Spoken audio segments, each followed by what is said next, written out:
Saudações em Cristo a todos que acompanham conosco o estudo diário da Bíblia. Mais uma vez estamos juntos e agradecemos a Deus por este dia que Ele nos concede, por estes momentos que temos para estudar a Sua Palavra. Agradecemos a todos vocês que estudam conosco e que compartilham esses estudos com outras pessoas, vocês que são inscritos no canal Hora Tranquila no YouTube, que clicam no dedinho de joinha, e também vocês que nos escrevem dizendo de onde estão acompanhando os estudos. Mandamos aqui um alô especial para Mariinha, é de Pesqueira, em Pernambuco.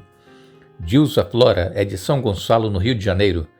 Paula Alice Evangelista e Neemias são de Itajaí, Santa Catarina. Gerson Ferreira Lima é de Guarapari, no Espírito Santo. Norma é de Palhoça, em Santa Catarina. Alda é de Itapetinga, na Bahia. E todos os demais que nos escrevem, nós agradecemos e mandaremos sempre um alô para vocês. Iremos orar. Querido Deus e Pai que estás nos céus, a Ti nossa gratidão por mais um dia de vida que nos concedes.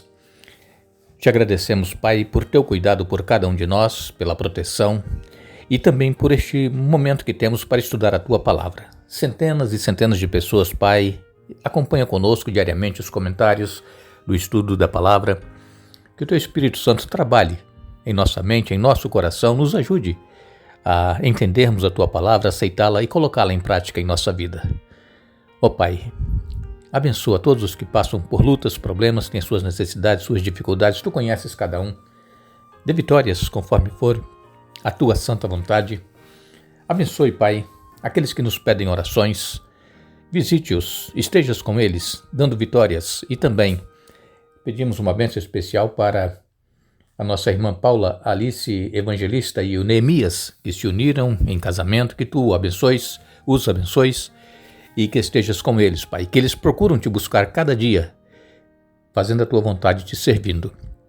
Perdoe os nossos pecados em nome de Jesus. Amém. Aqui estamos para juntos estudarmos a Bíblia e, como vocês têm percebido, os nossos estudos eles são metódicos, são sistemáticos e é um passo a passo, cada dia procurando estudar um pouco sobre o assunto que nós trazemos durante a semana, e a Bíblia vai nos esclarecendo. O Espírito Santo ele vai trabalhando conosco, em nossa mente, em nosso coração, nos ajudando a entender a palavra e também vivê-la em nossa vida. Eu gostaria que você comentasse no nosso canal, no YouTube, mandasse aí dizendo o que você tem aprendido, o que tem ajudado você nessa caminhada espiritual, se tem servido para te fortalecer, para dar forças e também confiança no nosso Deus. E é importante a interação entre vocês e nós aqui do canal Hora Tranquila. Lembrando que nós sempre aqui estamos orando por vocês. Todos vocês que nos escrevem, os nomes de vocês estão aqui em nossas orações. Nós estamos aqui neste mundo só de passagem. Não é muito longa a nossa vida aqui, ela é curta, ela é breve. E nós temos que aproveitar o máximo possível para estar em comunhão com Deus, fazendo a vontade dEle, porque a nossa vida que nós estamos aguardando é a vida eterna e viveremos para sempre com o Senhor, mas para isso nós precisamos viver com Ele aqui também. E é por isso que nós procuramos trazer esses estudos para nos ajudar na nossa caminhada espiritual. Temos muitas lutas, muitos problemas, mas o Senhor está conosco, amém? Louvado seja Deus. Agradecemos a todos vocês que oram por nós aqui no canal Hora Tranquila. Necessitamos das orações de vocês para que tenhamos persistência em trazer os estudos e tenhamos sabedoria, forças para poder estar aqui gravando e estudando para falar para vocês. Tudo isso demanda tempo e que vocês orem por nós. Estamos então essa semana continuando o assunto da semana passada, falando sobre missão a favor dos não alcançados. Na semana passada nós usamos Atos capítulo 17, ali falou de Paulo lá em Atenas, ele passou por Tessalônica, por Bereia, e agora nós estamos vendo aqui como que Jesus fazia para alcançar os não alcançados. Ontem nós falamos aqui, usamos textos lá do Antigo Testamento, e lembrando que é bom vocês anotarem os textos e depois marcarem na sua Bíblia. Deus, quando levou o povo de Israel para Canaã, Ele deu ordem para que algumas nações não fossem destruídas, porque Deus queria fazer prova se os seus filhos, o povo de Israel, era realmente fiel e obediente a Ele. E como nós vimos ontem, O povo de Israel se envolveu com paganismo, com idolatria, deu os filhos e as filhas em casamento uns dos outros das nações pagãs, e então o povo de Israel se corrompeu e se afastou de Deus. O próprio Salomão, que nós estudamos ontem também, ele, segundo a Bíblia, ele tinha 700 mulheres e 300 concubinas, e muitas dessas mulheres eram dessas nações pagãs.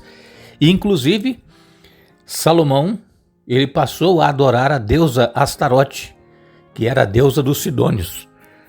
Os sidônios são aqueles da região de Tiro e Sidom, aonde Jesus foi com os seus discípulos, que nós começamos a comentar ontem, mas essa semana ainda nós vamos falar mais alguma coisa.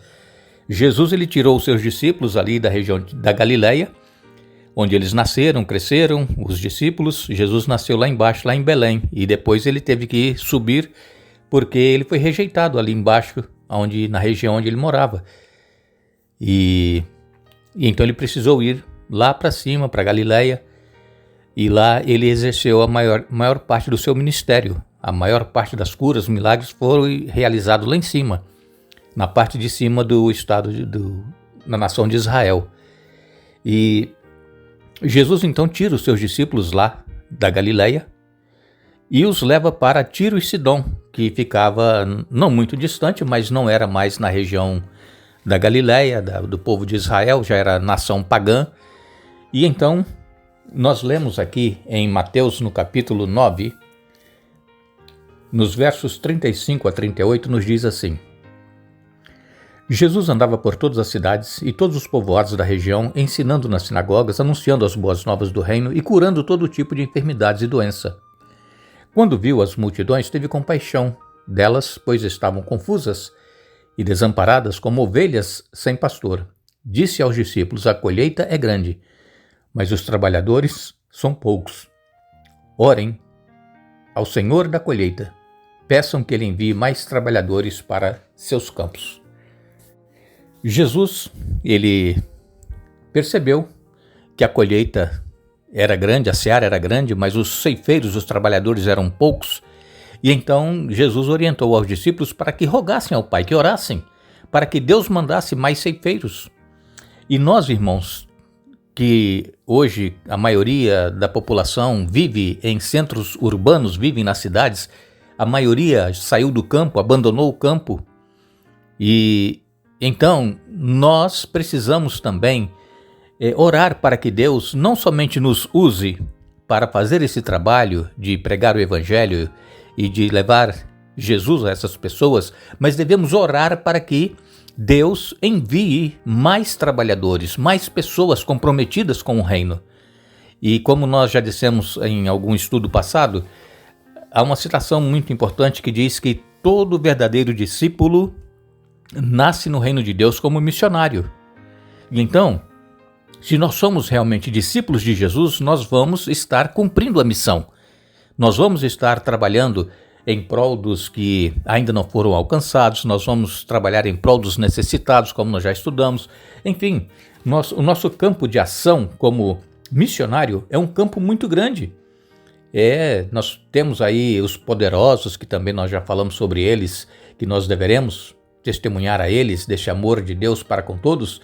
Enfim, nós precisamos orar para que Deus mande mais trabalhadores. Jesus, ele disse que o evangelho do reino seria pregado em todo o mundo, em testemunha a todas as gentes, então viria o fim. E aí muitas pessoas pensam que essa pregação em todo o mundo vai demorar, porque tem muitos países ainda, alguns países, que não foram alcançados pela palavra de Deus, pela verdade, e achamos que isso vai levar muitos anos. Mas não. Os últimos acontecimentos, eles vão ser rápidos. E Deus está usando os meios de comunicação, as redes sociais, para que nós possamos falar deste Deus. E às vezes nós não imaginamos, mas uma postagem que nós fazemos no YouTube, no Facebook, atinge milhares de pessoas. É por isso que nós pedimos para vocês, de vez em quando, clicar no dedinho de joinha, porque o YouTube entende que é importante o que está sendo publicado ali, que as pessoas estão gostando, e disponibiliza para outras pessoas a terem acesso. É assim que o Espírito Santo vai trabalhar. É assim que Deus vai finalizar a obra. Vai usar pessoas, eu, você, nós, aonde nós estivermos, e as redes sociais, para nós terminarmos a obra. Agora, nós temos que fazer isso rápido, irmãos. Por quê? Porque estão trabalhando contra os cristãos para banirem das redes sociais a pregação do Evangelho. Não vamos poder mais falar de Jesus, da salvação em Jesus, do perdão dos pecados, que Satanás é o inimigo de Deus. Isso nós não vamos poder falar mais daqui a algum tempo. Então vamos aproveitar e, o mais rápido possível, divulgar a palavra de Deus. Não vamos divulgar coisas inúteis, coisas piadas ou coisas que não nos enlevam espiritualmente. Vamos divulgar a palavra de Deus, um verso bíblico, uma pregação, um estudo, enfim, faça a sua obra. Oremos para que Deus envie mais trabalhadores. Jesus, ele estava sempre nas cidades. Ele não vivia somente no campo, ali às margens do Mar da Galileia. Não, ele ia para as cidades. É tanto que nós lemos lá em Lucas, no capítulo 19, no verso 41, que Jesus, ele chorou sobre Jerusalém. Diz aqui, olha, Lucas 19, 41, quando Jesus se aproximou de Jerusalém e viu a cidade, começou a chorar. Por quê? Porque Jesus sabia que eles, lá em Jerusalém, não estavam aceitando Jesus como Messias e que ali ele seria morto, crucificado. Jesus chorou pelas pessoas e nós temos chorado, irmãos, pelas pessoas que estão se perdendo no pecado. Temos chorado pelos nossos filhos, pelos nossos familiares que já foram da igreja, mas que hoje estão fora. Ou nós estamos deixando a vida correr e a cada um se vira, tome a sua decisão? Não, irmãos. Nós temos que orar, temos que chorar, nós temos que pedir a Deus que tenha misericórdia, que o Espírito Santo traga de volta essas pessoas que já fizeram parte da família de Deus e que hoje estão fora. Ainda é tempo. E então, quando nós lemos em Mateus, no capítulo 4, Mateus capítulo 4, nos versos 23 a 25, nos diz assim: Jesus viajou por toda a região da Galileia, ensinando nas sinagogas, anunciando as boas novas do reino e curando as pessoas de todo tipo de doenças. As notícias a seu respeito se espalharam até a Síria, e logo o povo começou a lhes trazer todos que estavam enfermos, qualquer que fosse a enfermidade ou dor, que estivessem possuídos por demônio, quer sofressem de convulsões, quer fossem paralíticos, Jesus os curava. Grandes multidões o seguiam, gente da Galileia, das 10 cidades, gente de Jerusalém, de toda a Judéia e da região a leste do Rio Jordão. Então vejam, Jesus ele estava sempre envolvido com multidões, ele sempre estava indo pelas cidades. Aqui fala que ele esteve na Síria, e as pessoas levavam os enfermos, e qualquer que fosse a enfermidade eram curados, e naquela ocasião havia muita questão de possessão demoníaca. Hoje também existe, mas as pessoas estão tão longe de Deus que não percebem que estão sendo possuídas pelo demônio. E nós temos, irmãos, que seguir o exemplo de Jesus, estar aonde existem pessoas que ainda não foram alcançadas e, da maneira que o Espírito Santo nos mostrar, levar esta mensagem de salvação a essas pessoas. Então Jesus, ele era seguido por grandes multidões, e então depois que ele saiu ali da região da Galileia, ele foi para a fronteira lá da Fenícia, e então ali Jesus chegou até as cidades de Tiro e Sidom. Tiro e Sidom eram cidades prósperas, haviam muitas casas luxuosas naquela região, e muitos templos pagãos também existiam ali. E então havia um porto, e esse porto ali em Tiro e Sidom, havia bastante embarcações de pessoas que viajavam através dessas embarcações, e ali Jesus foi com os seus discípulos. Jesus estava querendo ensinar aos discípulos como é que eles deveriam fazer a missão fora da sua terra, do seu país, assim como nós também. Através desse estudo, essa semana, aprenderemos como é que nós poderemos fazer esse trabalho fora da região onde nós moramos. Que Deus nos abençoe, que Deus nos dê um bom dia. Retornaremos amanhã para dar sequência ao estudo da semana, mas não nos esqueçamos. Jesus, ele disse: portanto, ide, fazei discípulos, batizando-os em nome do Pai, do Filho e do Espírito Santo. Mateus capítulo 28, verso 19. Que Deus nos abençoe.